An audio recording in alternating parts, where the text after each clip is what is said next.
And a pleasant good afternoon, or I suppose now good evening to all of you on our 580 Sports Talk YouTube channel and WIBW News on Facebook. This is a Kansas City Royals instant reaction live on YouTube as the Royals are 0-1 in the 2025 season, took extra innings, but the Cleveland Guardians outlast the Royals today at a sold-out Kauffman Stadium, 7-4. Welcome in. I'm Dan Lucero coming to you from the press box at Kauffman Stadium for a little bit to recap what we just saw in the first of 162 for the Royals. And I guess we'll start here. Royals lost opening day last year and things turned out okay. So no reason to rend any garments over one of 162. After all, you cannot win them all. Nobody ever has. That being said, this is a frustrating one for the Royals because a couple of things that happened in this game, one in particular looked all too familiar from last season, and another thing that really was unfamiliar but very painful for the Royals late in the ball game. We'll start there. The Royals had an opportunity down 4-3 in the eighth inning to take the lead. They had runners at first and third, nobody out, top of the order coming up. Jonathan India hits a candy hop ground ball to third base, and Dairon Blanco is going on contact. That's the infamous contact play. I don't hate it as much as everyone else seems to. A lot of times it doesn't seem to work. Royals seem to have, in particular, some bad luck with it, but a play like that, you only remember the failures. You don't remember the successes of the contact play. And Dairon Blanco got caught in no man's land, and he's trying to stay in a rundown long enough to give Kyle Isbell a chance to get from first all the way around to third base. Well, he didn't stay in a rundown long enough.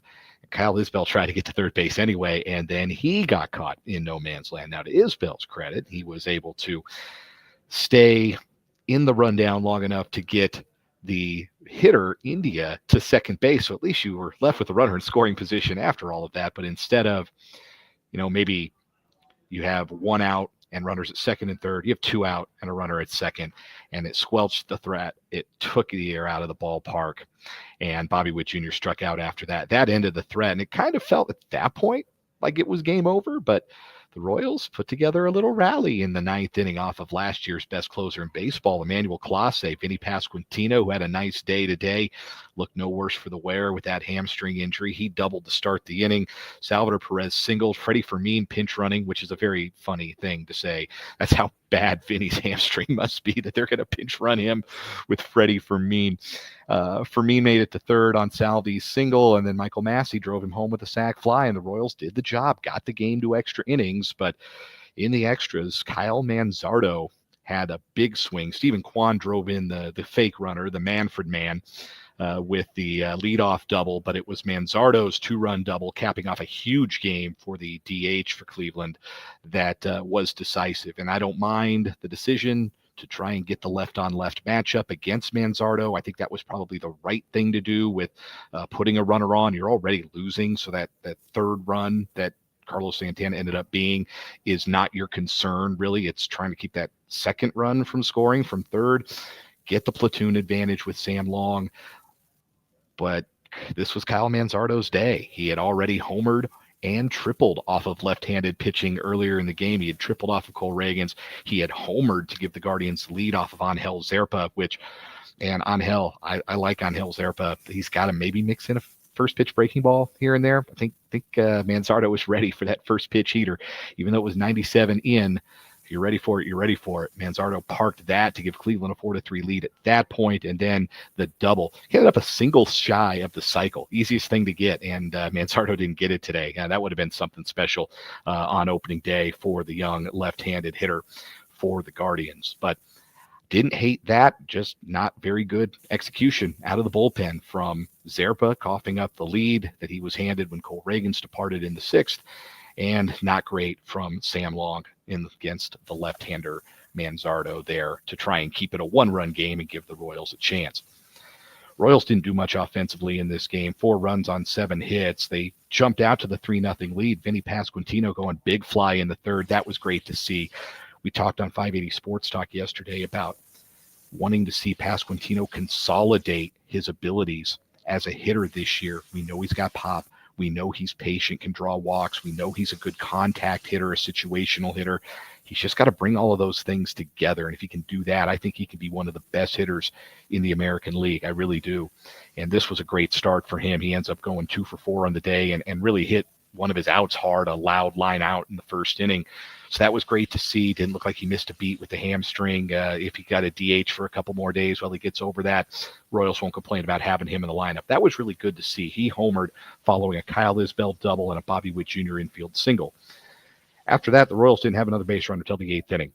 13 in a row were retired by Cleveland. And once again, it's that part of the order after Salvador Perez. Michael Massey did end up with a hit and a sac fly today, but Hunter Renfroe, 0 for 4.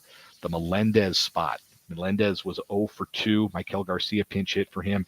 He went 1 for 2. Kind of thought it was a home cooking ruling on the infield hit he got in the 9th. I thought that was an error on Jose Ramirez. Kevin Biggio at least drew a walk, but that 8th spot in the order, 0 for 3 with the walk. Kyle Isbell had the double, but again, just not enough 5 through 8 in the batting order in this game, and that felt too familiar to last year, where the Royals just did not have enough behind their best guys, and their best guys all have to be good if that's going to be the case, and that really wasn't the case today. Jonathan India, 0 for 5. Bobby Witt Jr., 1 for 5 with 3 strikeouts, including the strikeout with the tying run in scoring position in the 8th, and flying out, though he hit the ball hard in the 10th to end the game. Salvador Perez was 0 for 3 before his single in the 9th. So if the studs aren't going, where's the offense going to come from for the Royals? That remains the question. That's the biggest concern, I think, that to have about this team going into this season. Are they going to get enough supplemental offense in this game? They did not. It was all the big guns again, and that was not enough because Cleveland got a big game from maybe a guy who's going to be one of their big guns by the time this season's over, but Kyle Manzardo was the hero of the day with the 3 extra base hits and the 4 RBI. Royals pitching outside of Sam Long in the 10th is, I thought, okay. Wasn't the best I've ever seen Cole Reagans, but he was gutsy in his 5+ innings, worked out of a couple of jams, charged with 3 runs. Zerpa allowed the inherited runner to score. Lucas Erceg looked sharp. Hunter Harvey had an impressive 8th inning. Carlos Estevez clean in the 9th in his Royals debut. Good-looking stuff from them, but again, the disappointment of Zerpa coughing up the lead there in the 6th, and he's going to be a guy, and he was a guy down the stretch that Matt Quatrero really turned to and trusted to come in with runners on base. And if he's going to be that guy, he can't be giving up the long ball. So that is going to be something worth watching. He had a terrific spring. He was really good down the stretch for the Royals. He's got a terrific arm. I think there are a lot of reasons to believe in Angel Zerpa, but sometimes they're ready for that first pitch fastball, and he throws a lot of first pitch fastballs. The book on Zerpa is first pitch fastball, and he threw a first pitch fastball to Kyle Manzardo, and Manzardo hit it like he knew it was coming, and he hit it a real long way, 424 feet to be exact. Let's get to some comments. A lot of them along the same lines of Mark H here. Thanks for hanging out with us, by the way, in the YouTube live chat, trying to get some of these to the screen. Mark says, bummer, but long season to go. That's certainly the case. MPM, bullpen and base running, inexcusably bad. Yeah, it wasn't a great fundamental game for either side, really. Cleveland made a couple of misplays in the field. Obviously, the base running gap in the 8th is something that can't happen, and that's on Kyle Isbell. I don't think Dairon Blanco did anything other than what he's coached to do. That's the contact play. That's you go on contact, see it past the pitcher, and you're going. And with Blanco's speed, a lot of times that is a good play, but candy hop ground ball to third baseman, there may be better times for that. And then Isbell running his way out of the inning was bad. That's the kind of thing you can't do. That's maybe the Cactus League wasn't long enough if you're still making a play like that. That's a tough one to have handled. The bullpen, obviously Zerpa gives up a home run and then 2 kind of chintzy hits behind that, but he was able to work out of that jam. And then, like I said, Erceg clean for 2/3, Harvey, Estevez, those are going to be the back end guys. That's your 7, 8, 9 in some order, and they look terrific. So if you're looking for some positives, those guys who are going to be leaned on really heavily for the Royals look good, look strong, good velo for their first outings of the year. I thought that was pretty solid. It's one game. You can't overreact to it like it's a football game. It's not a football season. It's 162 games. It's a marathon, not a sprint. Disappointing to lose the opener. 161-1. still very much in play. We'll have to wait till Saturday to see the boys in blue again, weather permitting. It'll be Seth Lugo on the mound. We'll see what Cleveland decides to do. Their opening day starter, Tanner Bybee, got scratched today. Came down with some food poisoning, so he didn't pitch. Ben Lively pitched in his stead. We'll see if they push Bybee back to Saturday and go from there, or if they stick with Gavin Williams, who I think was the scheduled starter. We'll see what Stephen Vogt decides to do by Saturday. That's going to do it for this Royals Instant Reaction. Want to appreciate those of you who chimed in, whether on Facebook or on the YouTube comments as well.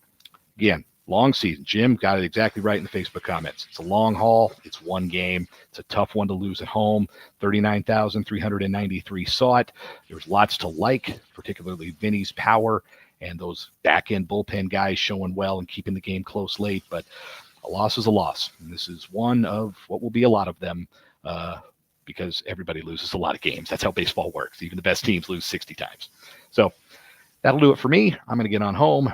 Got to hit down I-70. I'm Dan Lucero from Kauffman Stadium. This is a Kansas City Royals Instant Reaction on our YouTube channel, 580 Sports Talk. Join us tomorrow for 580 Sports Talk on these same video channels. We'll be live from 3 to 5:30 reacting to this one, Washburn basketball in the Final Four, and the NCAA tournament, and so much more. Hope you'll join me tomorrow. Until then, this is good night from the K.